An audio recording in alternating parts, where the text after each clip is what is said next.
Let's find out more about the situation on the ground today with retired Air Vice Marshal Sean Bell. Sean, great to see you as always. Let's start in on the east, and what's the latest situation there? Well, Bilahorivka has been the big news today. Devastating attack on the school there. Lots of locals were using it for shelter. Apparently 90 people. 30 have got out. 2 look like they've died, 60 unknown at the moment. Given the devastation up there, it doesn't look good for the rest of them. And Popasna is the other city shown here to the west of Luhansk. The Russians have taken that city. The Ukrainian reports that the city was absolutely devastated, and it's just another example of the Russian approach to flattening the cities as they go. Let's touch on that approach and the way that some of these places have been flattened. Why are the Russians doing that? Is it intentional? Is it because the weapons aren't targeted enough? Yeah, I think the West has been shocked at the Russian approach to this war. Particularly, they're fighting a sort of 20th century war in the 21st century, using unguided missiles, unguided bombs, unguided artillery. And that's an inevitable result as you end up with devastation. Let's give you an example, a £1,000 bomb that's been the staple diet of most military air forces for the last 100 years. In unguided form, delivered, largely follows a ballistic profile. The higher you drop it, the longer it flies, the less accurate it is.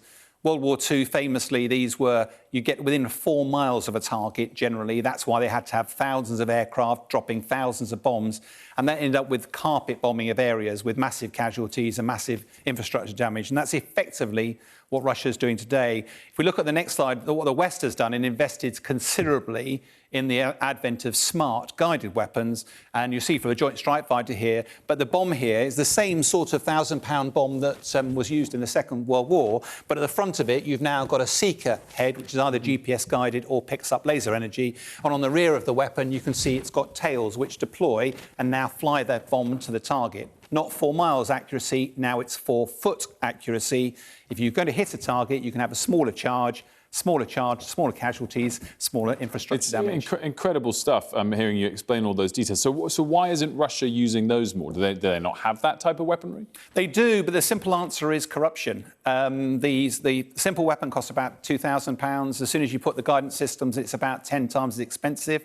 Undoubtedly, Russia does have some of these munitions, but their stockpiles have been nothing like what we expected them to be, almost certainly as a result of corruption, and therefore they've just reverted to dumb weapons and artillery. What the West is trying to do is pump Ukraine full of modern technology and fire control radars, particularly for artillery, which we think will make a really decisive difference in the battle ahead, and try to avoid this sort of devastation. The key for me, though, is if Russia really purports to be a global superpower, then this sort of devastation is entirely avoidable with the use of modern technology weapons.